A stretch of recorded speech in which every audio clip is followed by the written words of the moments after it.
Le monde, notre monde est le seul que nous possédons. Il est nécessaire de conserver les ressources naturelles et on en est tous responsables. Dans la conservation de ces ressources, le recyclage joue un rôle clé. Le PET, ou polyéthylène terephthalate, est un type de plastique, un plastique complètement recyclable. Les emballages en PET sont facilement identifiables grâce à un numéro 1 imprimé sur le fond de la bouteille à l'intérieur du symbole de recyclabilité. Le PET est un matériau versatile qui est communément utilisé pour les boissons plates ou pétillantes. Ses propriétés particulières le rendent idéal pour ces produits car la bouteille en PET est sûre, légère, refermable, hygiénique et complètement recyclable. Savez-vous que les survêtements Polar ont très probablement commencé leur vie en tant que bouteilles? Les bouteilles provenant de la collecte sélective sont tout d'abord réduites en paillettes et transformées en granulés. Ceux-ci sont ensuite utilisés pour produire une grande variété d'articles, mobilier, voitures, vêtements, ustensiles de cuisine. Les paillettes régénérées peuvent également être transformées en de nouvelles bouteilles destinées à des produits alimentaires ou autres.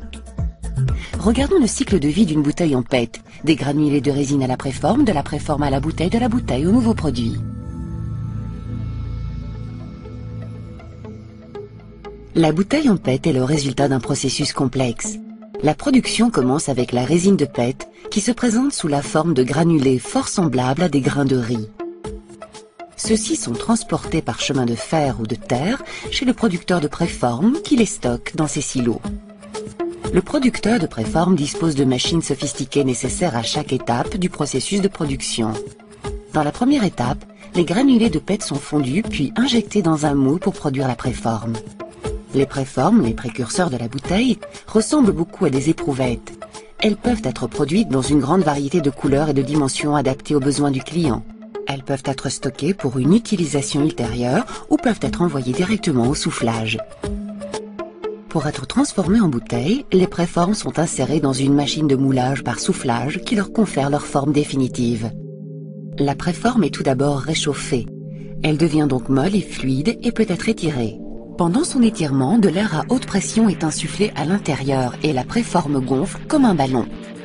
Les parois de la préforme sont donc poussées contre les parois du moule et donnent forme à une bouteille qui correspond très exactement aux dimensions et spécifications désirées. Pendant le processus de fabrication, les molécules du PET se renforcent et donnent vie à une bouteille légère, forte et durable. La qualité est contrôlée durant tout le processus de production grâce à des senseurs électroniques. En 1 heure, une machine moderne peut produire jusqu'à 40 000 bouteilles parfaites et prêtes à accueillir une grande variété de boissons, plates ou pétillantes, fraîches ou à longue conservation. Le PET est l'emballage préféré des consommateurs.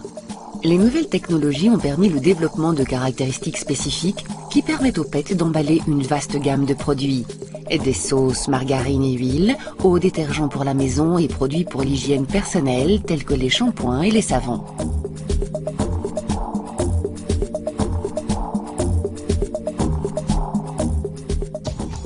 La régénération du PET commence avec la collecte sélective des bouteilles vides.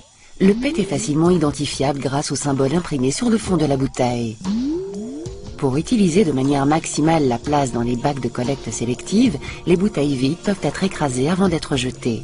Les systèmes de collecte des emballages recyclables en Europe peuvent différer grandement, de la collecte porte à la collecte parc à container.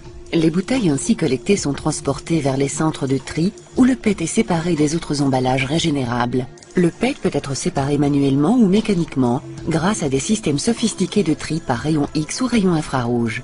L'élimination des contaminants est une partie vitale du processus de recyclage. Une seule bouteille en PVC peut en effet compromettre la qualité d'une balle de 300 kg de PET collectée. Les bouteilles en PET sont une excellente source de revenus pour les centres de tri.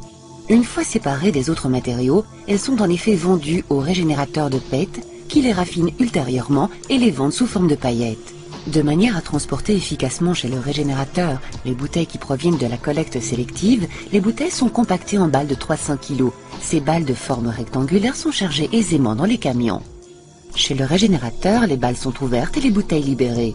Les bouteilles sont nouvellement triées par couleur grâce à des technologies de sélection automatisées et à grande vitesse. De manière générale, les bouteilles sont séparées en 4 couleurs, incolores, bleu, bleu clair, vert et autres. Avant d'être lavées, les bouteilles sont déchiquetées en paillettes. Pendant le lavage, les paillettes passent par un processus de flottation qui permet de séparer le PET des autres plastiques, tel le polypropylène, souvent utilisé pour les bouchons. Immergé dans une cuvette d'eau, le PET qui est plus dense que l'eau coule. Le polypropylène quant à lui flotte et peut donc être facilement éliminé. Lorsque les paillettes sont sèches, elles sont prêtes à être vendues. Elles peuvent également passer par un ultérieur processus de raffinement et être transformées en granulés. Les paillettes et les granulés régénérés sont fondus pour la production de nouveaux produits. Les articles fabriqués à base de PET régénéré répondent à de multiples besoins tant du consommateur que de l'industrie. Le PET régénéré peut être utilisé pour la production de fibres, nouvelles bouteilles, bandelets de cerclage, feuilles pour thermoformage, voitures et mobilier. Les fibres sont utilisées pour la production de tapis ou d'articles d'habillement. La fibre a toujours été et continue à être un marché clé pour le PET régénéré. Mais la demande de paillettes ou de granulés destinés à la production de bouteilles et d'emballages pour les aliments augmente d'année en année. L'Europe est le continent où l'on collecte le plus de PET post-consommateur. La plupart des bouteilles collectées sont régénérées sur notre continent, mais un certain pourcentage est envoyé vers des pays tiers qui dépendent de manière importante de la production de fibres en PET. La collecte et le recyclage du PET sont favorables à l'environnement, car ils contribuent à réduire les émissions de gaz responsables de l'effet de serre et du réchauffement de la planète. Et vous pouvez y contribuer également. Collectez vos bouteilles en PET et aidez-nous à préserver notre monde.